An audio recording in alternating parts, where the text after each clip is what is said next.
What's up, everybody at home? It's Ryan Nelson, and we're here for season 2 of the Ryan Nelson Show, and I have a very special guest, somebody that I've known for a while, and I love his music, and I'm not lying to you. Reconcile. Appreciate you, bro. How you feeling? Appreciate you for not lying. I feel good, bro. Happy to be here. So for everybody at home that doesn't know you, I know you. How would you describe yourself? Man, Who is Reconcile? I'm an artist. I'm a father. I'm an activist. I'm a director of a nonprofit.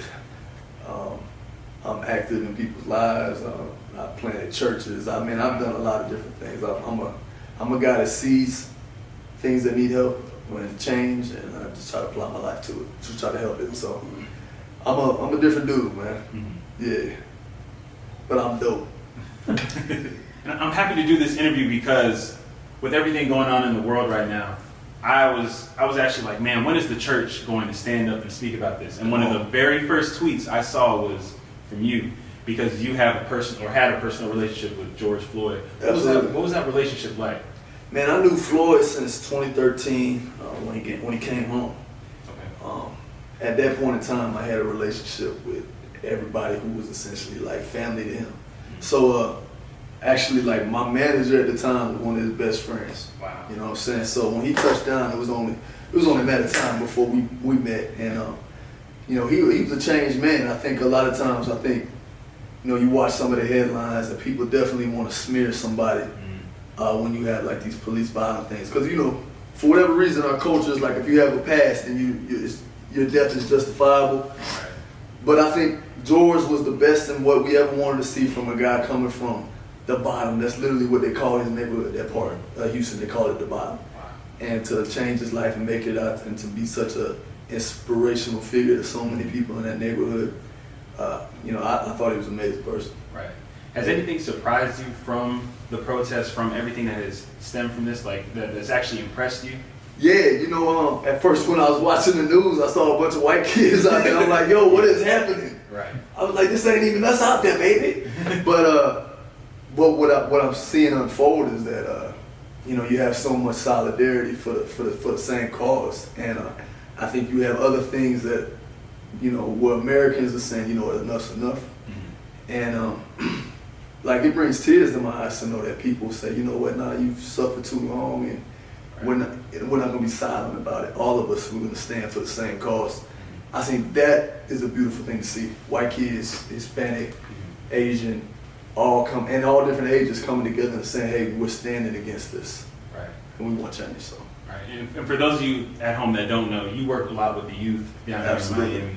How can you implement a lot of that into the programs that you work with? So simple, man. I even had a call. There's a church over here called the Boo.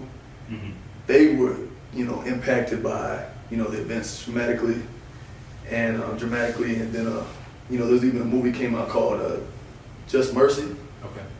And one of the other things was like, man, we're getting hip to that there's all this social injustice going on, and we have bodies. How can we get involved? And I think the natural way is to say, hey, we have communities that are hurting and broke that need people to love on them. So right. I think this momentum can actually be for something. And that's what I was talking to the mayor about 2 days ago, is like, how do we get behind the right things while the gasoline is still burning and people still care, and it's fresh on people's minds to make a change. Right. You know what I'm saying? And that's big, because, and I was just, talking to Keyshawn and other people like that, saying that for some people it's a trend, and it'll be gone in like a week or two. This one's a lot different though. Yeah. This one's very different. Uh-huh. But I think, a lot of people want things to go back to business as normal. We're in a unique place in our country, the economy, everything, But hopefully this isn't something that you can't just say, yeah, that was 2020, we were talking about this in 2021. Right. It's all the same. That would be demoralizing. That would suck, big time. And going back to your youth program that you've been working with, has there been a kid that's really just hit home that you really relate to and have poured into and has maybe changed his life? Oh yeah, countless. Yeah. We have the opportunity, as you know, to work with kids in incarceration, when they leave incarceration, while on probation, right, all over Dade County. And this time period, because of COVID-19, presents a lot of challenges. Because there's no school, You know, it's tough. You know, right now all our jails are on lockdown. Youth aren't even really allowed to really be outside of the cell because of virus. And, you know, last thing you want is a kid gets sick and have a casualty inside of jail. You know, so there's a lot of challenges, but I think right now you have youth that are looking at this situation and going, what's the big picture of my own life? Right. You know, what will be my voice? You know, in our communities, I think ignorance is almost an economy. You know, we have a whole economy around the normalization of criminalization and Black death. Right. And I think now young Americans, young Black dudes, young little Black queens, you know what I'm saying, I think they're looking inside and saying, I do not have to have the same thing that was set in front of me. Right. And I think that's beautiful to see too. It is, absolutely. And how can you tie this into the 13th Amendment? So just to kind of tell everybody and give them a description of what we've been doing. It might be out before by the time they watch this. So yeah. Right. So we just did his music video, played a cameo in it. You know, I was locked up too for a second, but the message behind it is powerful. Yeah, the song Sure 13th Amendment is I don't know if you watch Ava DuVernay's project on the 13th Amendment. It's essentially is a law that was set in place once African Americans were given freedom. And the law essentially says if you're captured or in doing any illegal activity, that you pretty much go back to slave status inside the state's prison system. And so when you look at America today, we incarcerate more people than any other country, more than countries combined. And then when you look at the percentage of people who are incarcerated in our country are African American, it's staggering. So when we live in over-policed neighborhoods with all the plights of poverty, you know, all those things factor into us having why people are marching right now. Because black lives in America feel like they're worth about 20 cents when they should be worth $1. And so we're fighting for value and equality. And so that's what the song is about. It's like, you know, understand what it takes to come out of these communities and why when we say, hey, you know, listen to us, hear us, why it's important, because man, we're literally trying, and it seems like the whole country and the system of the country is set against that, the African American experience. It definitely does feel like that. So on top of 13th Amendment, what else can we expect? That I'm sure we'll have all that message. So like I've been saying, this street, working on Streets Don't Love You 3, you know, so I think it's, you know, probably going to be one of the best projects I've ever laid out. But then also we're working with the mayor in our city to bring about equality and improve Black life in Miami and the city of Dade County.